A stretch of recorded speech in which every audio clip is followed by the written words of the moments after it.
So Arsenal beat Manchester United, Dave. I'm going to go into that one now, and I think difficult one to take because it felt, for the most part, before I watched it back anyway, like United were in the game for a while, but Arsenal were actually in control at all times. I think United were quite clinical to get their 2 goals. Arsenal winning the game with a 90th minute winner. I think you've got to say, Dave, even as a United fan, thoroughly deserved for Arsenal, and surely the biggest kind of indication yet of their title credentials. Yeah, I mean, as an Arsenal fan, you've got to be loving what they're obviously going through at the moment, the way they're playing, and this game, especially for the neutrals, must have been easy on the eye. For a United fan, it was a nightmare to watch, especially the last 20 minutes. I mean, for 70 minutes, it was actually quite an even game, but the last 20 minutes, it was a struggle for United just to get a foothold. They were losing battles, those 50-50s, which they were kind of, winning. First half, I thought we played really well. I just thought we had so many careless moments in this game. And Erik Ten Hag came out after the game and did say, obviously, we folded like a pack of cards in all 3 goals that we conceded. And I can see what he means in a way, because we just gave up possession too easily in certain areas. Obviously, the first goal, Wan-Bissaka gets it, and obviously he gets a pass from De Gea, which he probably doesn't want.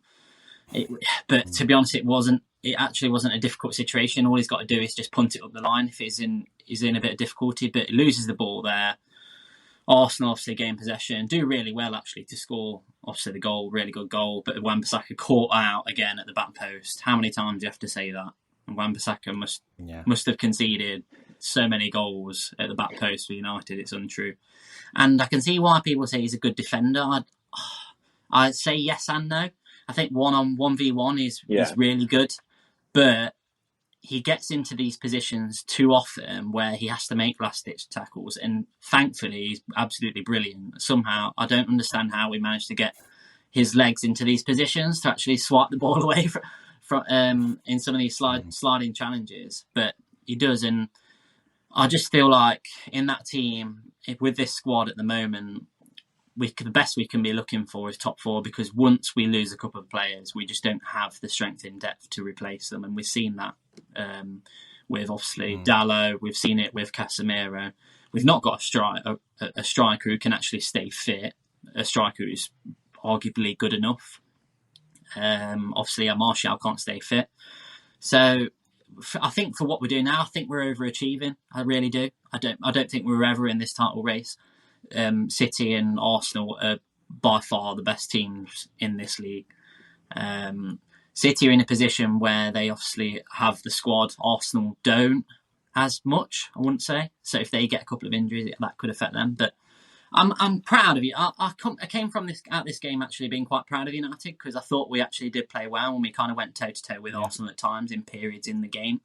But I did feel a lot more gutted midweek when we should have beat Palace and we didn't. But thankfully, we're kind of in a position where the teams below us are all dropping points as well. We're not actually losing any ground. We're still comfortably sort of in the top 4 for the time being. But yeah, I don't think we were too threatening. I don't think we were threatened enough at times. I think that our second goal sort of came out of the blue. It obviously came shortly after they took the lead, didn't they, with Saka? I thought Saka was brilliant in this game, really threatening. Martinelli was kept quite quiet. But yeah, that's the thing with Arsenal. The way they play, they just attack you from all angles. And you can see sort of the influence that Pep's had on Arteta as a coach in the way they kind of just switch and transition so smoothly, and it's just great to watch. They were relentless, really, and I think that was the difference between the two teams. They created so many chances, Arsenal, and United didn't have as many by some stretch, but they took their 2 goals really, really well. Martinez's header actually was quite cleverly done. Amazing. But Arsenal, I think, are just that much better this season, and they're further into their project, I think, by some way, aren't they, by a couple of seasons than United are. So yeah, right for United fans to be accepting of this reality check, but the goal is still going to be top 4. But for Arsenal, I mean, what does this mean for them now? It's such a test for them to beat the only team that's beaten them this season in the league, Myles. What do you think they'll take from this? Are they going to get carried away? We've had some stick from a few Arsenal fans for getting too carried away on their behalf. So How do they feel now, do you think? I think there's a quiet optimism about Arsenal, obviously, and their fans will be quietly thinking, yeah, we should win this. Some people not so quiet, of course, but we had that conversation. No, it's telling because they're in such a good position, and you mentioned about them being further along in the project than Man United, and that is very true. But that shows what the right decisions can do for a club. Because actually, Yeah. United and Arsenal were in a really similar position. They had this legacy manager who'd helped them to lengths of success leave the club, and then they had to deal with how do we move forward from here. Now, Arsenal obviously brought in Emery, and it wasn't too bad, but they weren't happy with it and moved to Arteta quite quickly and stuck with him. Whereas United have kind of farted about a little bit, if we're honest. They actually lost Ferguson before Arsenal lost Wenger as well. So in theory, United should be further along in their development, but they're not based on the wrong decisions and poor recruitment. Whereas Arsenal's Mm. recruitment is all of a sudden looking superb. If you look at the level of players that Arsenal have brought in, developed, and brought out of the academy, United can't compare right now, really. Obviously, there's some hope in the United squad with players like Garnacho, and of course, we have to acknowledge Rashford. But then when you look at someone like McTominay, he's nowhere near up to the standard. And actually, Man United's starting 11, how many of even them would get in any other top four side? Very few of them. So Ten Hag's obviously doing something getting them to that level, but Arteta's done so much more already.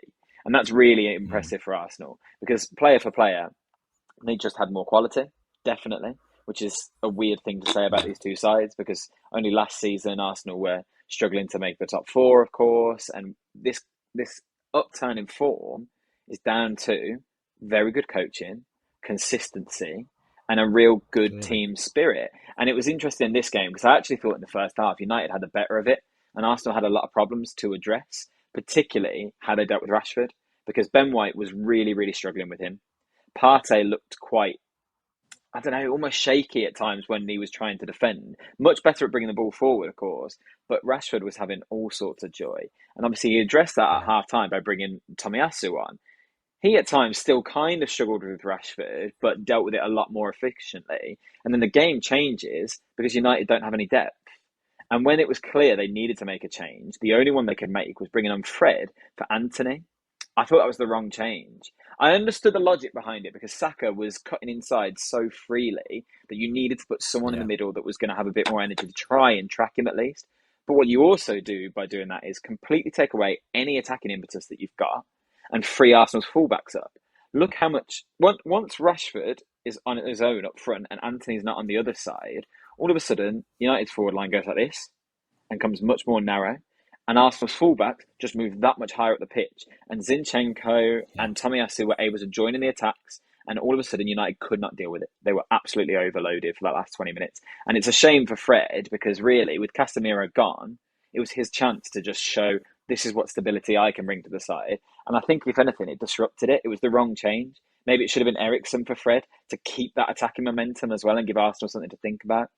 But they just didn't look Maybe. like they were struggling at all, Arsenal. The quality of Saka Yeah. is just sublime. He's got to be considered world class right now. I Yeah. I don't know how many players are better than him in world football right now. Odegaard's getting a lot of Mm. praise because he's in such a rich vein of form right now. But it feels like Saka's been doing this for 3, 4 years now. He's Arsenal's most He important has. player by some distance. And even when we talk about the injuries that Arsenal could sustain and what that means to them moving forward, look at Nketiah. 2 goals against United. He's slotted in perfectly. They've got Trossard now, a little bit more depth. Arsenal have to win the league.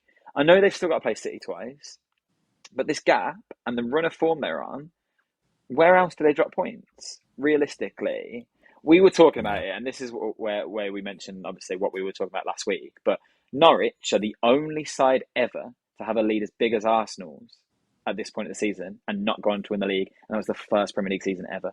Every other team has gone on and won it from this sort of position. The biggest lead ever dropped at this point was Liverpool, and I think it was 5 points, and maybe Newcastle with 7 in the Keegan season. Yeah. So Arsenal have to look at this now and go, never mind playing City twice. We are the favourites. They have to go on and get it done now, and they deserve it. They absolutely deserve it. They're Yeah. clearly the best team in the league right now.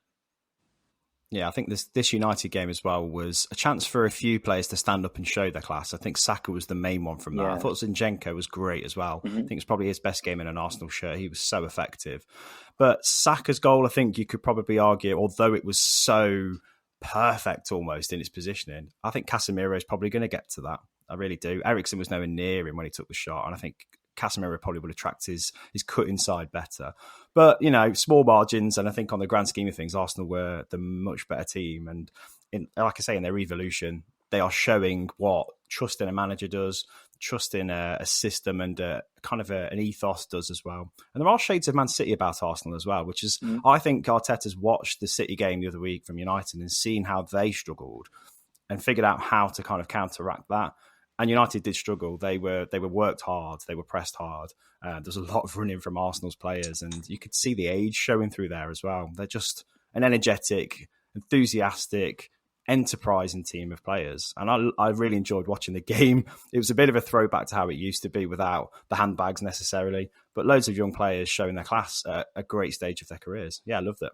I actually think United could learn a lot of lessons from Arsenal. I know you won't appreciate me saying that as United fans, but like you say, the process they've been through and the way they've developed players rather than just going and spanking big fees on players. I know they've spent a lot of money, but they've learnt lessons from that too. I mean, look at like Nicola Pepe. He's gone now. Arteta's reshaping it. He'd rather bring someone like Martinelli through, who I think cost 8 million. Amazing. Erdegaard was 30. That's nothing for a player of his quality, really. And I think that is a really good process that they've clearly got a good scouting system in place that's helped them develop this squad. And it's made them so threatening. Because you say Martinelli was quiet in this game. I agree. I actually thought it was one of the quieter games we've seen of him all season. But that's just this game, because you had something else to think about. You had to think about Saka. And then in another game, it's all going to be Odegaard. And you don't know where Arsenal are going to hurt you right now. But they've got so many avenues to do it. Actually, I wouldn't feel as threatened playing against City as I would with Arsenal, like fairly comfortably. Because you know what City are going to try and do. Arsenal almost have like this unpredictable edge about them as well that comes with class. I think they're brilliant. I really enjoy watching them at the moment. I think you mentioned Trossard as well. I think he's a smart addition to the squad. And we were talking about him, a few months ago as being one of the standout players of this Premier League season. He's been played brilliantly, hasn't he? Started really well. But he's a player that's coming into this Arsenal team at a time when he's probably going to have to sit on the bench for a while and make an impact as a sub. But what a sub to bring on, as a cover for the players they've already got. Really smart move from them, I think.